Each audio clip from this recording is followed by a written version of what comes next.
تو اس سے مہنگائی کا ایک اور طوفان آئے گا. جو یہ 12% مہنگائی کا پریڈکٹ کر رہے ہیں کہ ہم 12% تک مہنگائی کو رکھیں گے, تو یہ پاسبل نہیں ہوگا. 12% نہیں, یہ 20% تک جائے گا, کیونکہ جو بیسک نیسیسٹیز کی چیزیں مہنگی ہو گئی. دوسری طرف جیسے آپ نے کہا کہ پیٹرولیم ڈیولپمنٹ لیوی, تو اگر پیٹرول مہنگا ہو جاتا ہے تو اس سے ٹرانسپورٹیشن کاسٹ بڑھ جائے گی, تو ایک دفعہ پھر مہنگائی بڑھ جائے گی. تو اس کی وجہ سے مہنگائی میں خطر خواہ اضافہ ہوگا. ڈاکٹر صاحب پاکستان کے بارے میں کہا جاتا ہے کہ یہ ایک زرعی ملک ہے. اب ظاہر بات ہے کہ ایک زرعی ملک جن کے آمدن کا انحصار 70% تک جو ہے وہ زراعت پر ہے, لیکن اس شعبے پر ٹیکس نہیں لگایا جاتا, یا ان پر اس دفعہ بھی مطلب بہت کم ٹیکس جو ہے وہ لگایا گیا ہے. اس کی وجوہات کیا ہے؟ کیا اس ٹیکس کو مزید نہیں بڑھا سکتے ہم؟ وجہ کیا ہے کہ اس سیکٹر پر ٹیکس نہیں لگائے جاتے؟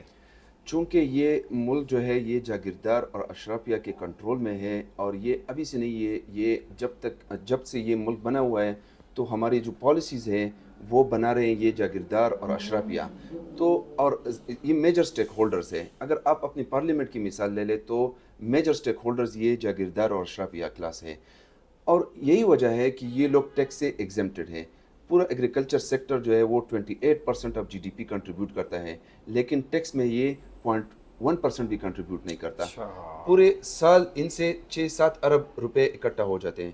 6-7 یہاں پر ایسے لوگ ہیں جو ماہانہ کروڑوں نہیں بلکہ اربوں روپے کماتے ہیں, لیکن وہ ٹیکس نہیں دیتے ایگریکلچر سیکٹر میں, کیونکہ وہ بہانہ یہ بناتے ہیں کہ یہ ایگریکلچر میں چونکہ غریب لوگ ہیں, کسان ہیں, تو وجہ یہ نہیں ہے. بات یہ ہے کہ چونکہ کسان ہیں ان پر ٹیکس نہ لگایا جائے, لیکن جو جاگیردار ہے جو کروڑوں روپے کما رہے ہیں, ایسے بندے ہیں جو 40 کروڑ ان کی آمدن ڈکلیئرڈ آمدن ہے, لیکن وہ ٹیکس سے ایگزمپٹڈ ہے. اسی طرح جو اسٹاک ایکسچینج ہے, جو پراپرٹی سیکٹر ہے, یہ ٹیکس سے ایگزمپٹڈ سیکٹرز ہیں. اور آلریڈی جو لوگ ٹیکس دے رہے ہیں سیلز ٹیکس کی شکل میں, ہر غریب بندے سے لے کر مڈل کلاس بندے تک یہ لوگ ٹیکس دے رہے ہیں, پھر بھی ان کے اوپر اور ٹیکسز امپوز کیے جا رہے ہیں. ڈاکٹر صاحب اقوام کی ترقی یہ ہوتی ہے کہ آپ ان کو کتنے سوشل سروسز فراہم کرتے ہیں. پاکستان میں اب دیکھیں کہ ہم نے ہیلتھ کے لیے کتنا بجٹ رکھا ہے, ہم نے ایجوکیشن کے لیے کتنا بجٹ رکھا ہے, ہم نے ہائر ایجوکیشن کے لیے کہ جہاں پر ریسرچ کا کام ہوتا ہے, جہاں پر انوویشن کا کام ہوتا ہے, ان شعبوں کے لیے کتنا بجٹ ہے, اور اگر ہے بھی تو شاید بہت معمولی بجٹ ہے وہ. تو اس بجٹ کے ساتھ کیا اس ملک کے صحت کے مسائل, تعلیم کے مسائل, ترقی کے جو ہمارے خواب ہے, کیا وہ شرمندہ تعبیر ہو سکتے ہیں؟ جی بالکل, یہ بہت امپورٹنٹ بات آپ نے کی. اصل میں آپ کو تھوڑے سے فیکٹس اینڈ فگرز بتا دیتا ہوں بجٹ کے حوالے سے, اور پھر آپ خود اندازہ لگائیں کہ یہ پرائرٹیز کیا ہے. 18,000 بلین روپیز کا یہ بجٹ ہے جو ہمارے کل اخراجات ہوں گے. ان میں سے 9,500 کی تقریباً 9,500 یہ انٹرسٹ پیمنٹ میں چلے جائیں گے, جو سود کی ادائیگی ہے. آدھی سے زیادہ بجٹ تو یہاں چلی گئی. ٹھیک ہے. پھر اس کے بعد آتی ہے ڈیفنس بجٹ, تو 2122 ارب روپے ڈیفنس میں چلے جائیں گے. ٹھیک ہے. پھر اس کے بعد آتے ہیں پی ایس ڈی پی, تو around about 1300 to 1400 billion rupees وہاں پر چلے جائیں گے. اب آتے ہیں جو H E C, railway, transport, I T, یہ سب کل ملا کے 1,000 ارب روپے نہیں بنتے یہ. اچھا. تو ایک طرف 9,000, 2,100, 1,500 ارب, اور ایک طرف یہ تعلیم, صحت, ریلوے, آئی ٹی, ٹرانسپورٹیشن, یہ ان سب کے لیے 1,000 سے لے کر 1,100 ارب تک یہ مختص کیے گئے ہیں. تو تعلیم کے حوالے سے جو ہائر ایجوکیشن کا بجٹ ہے وہ اراؤنڈ 60 to 65 بلین روپیز ہے. بہت زیادہ کم ہے, کیونکہ جتنی یونیورسٹیز ہے اور ان کو جتنے مسائل درپیش ہے, ان کے لیے اتنا بجٹ بہت زیادہ ناکافی ہے. تو اگر اتنا کم بجٹ رکھا گیا ہے ہیلتھ کے لیے اور تعلیم کے لیے, تو کیا اس میں بطور ایجوکیشن اسٹاف سمجھتے ہیں کہ اس میں ترقی ممکن ہے؟ اگر ہم بات کر رہے ہیں دوسرے اقوام کے ساتھ مقابلے کی, تو دوسرے اقوام کی یہ جتنا بجٹ ہم ایجوکیشن کے لیے مختص کر رہے ہیں, اتنے ایک ترقی یافتہ ممالک کی ایک یونیورسٹی کی بجٹ ہوتی ہے ریسرچ اینڈ ڈیولپمنٹ ایکسپینڈیچرز کی. تو جتنا وہ ریسرچ اینڈ ڈیولپمنٹ پہ وہاں پر ایک یونیورسٹی میں خرچہ کرتے ہیں, اتنے ارب روپے میں ہم پورے ملک کے یونیورسٹیز کو چلا رہے ہیں.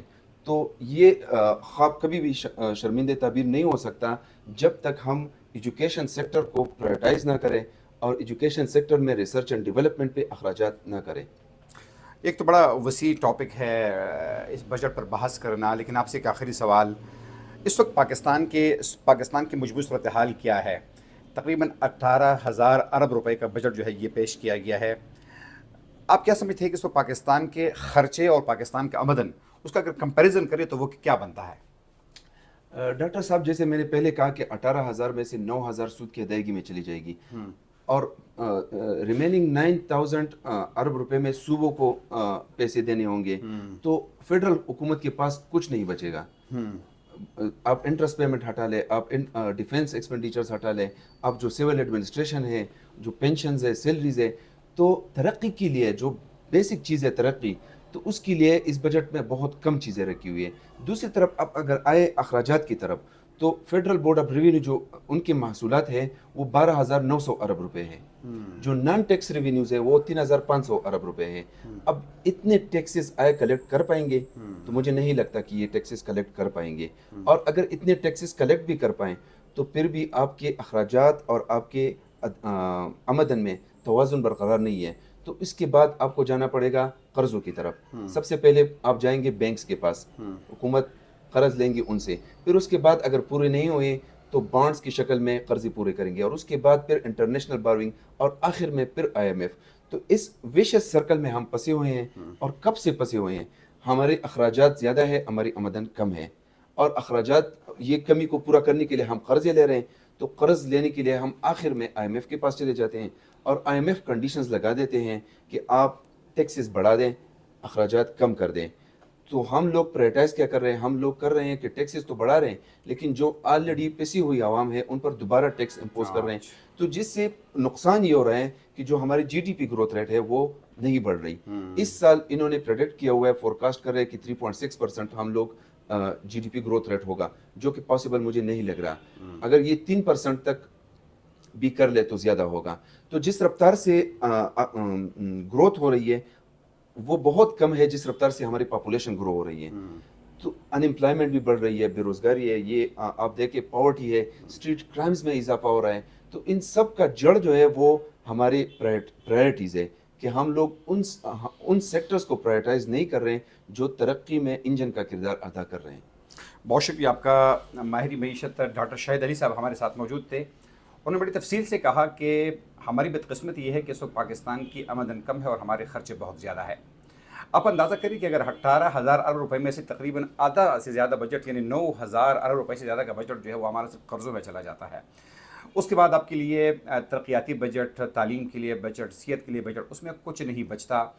ایسی صورتحال میں ہمیں کیا کرنا چاہیے کہ اس بجٹ سے پہلے اس حکومت نے ایک کمیٹی بھی قائم کی تھی، اور اس کمیٹی کا بنیادی مقصد یہ تھا کہ ہماری جو ایلیٹ کلاس کے خرچے ہیں ان کو ذرا کم کیا جائے تاکہ کچھ پیسے وہاں سے بھی بچائے جا سکے. لیکن بدقسمتی سے جو بھی حکومت آتی ہے تو وہ ایلیٹ کلاس کے خرچے کم کرنے کے لیے تیار نہیں ہوتے. اس لیے پاکستان کے مسائل جو ہے ان میں کوئی کمی نہیں آتی، بلکہ اس میں مسلسل اضافہ ہو رہا ہے. ساتھ میں اہم بات یہ ہے کہ اس میں گو کہ چند سرکاری ملازمین کے لیے بجٹ میں ان کے تنخواہوں میں اضافہ کیا گیا ہے، لیکن ان پر پھر اتنے ٹیکسز لگائے گئے ہیں کہ وہ پیسے ان سے ایک دوسرے مد میں واپس وصول کی جا رہے ہیں. اس لیے نہ سرکاری ملازمین اس بجٹ سے خوش ہے، اور نہ جو اس ملک کا تجارت یافتہ یا تجارت کرنے والا طبقہ ہے وہ اس بجٹ سے خوش نظر آتا ہے.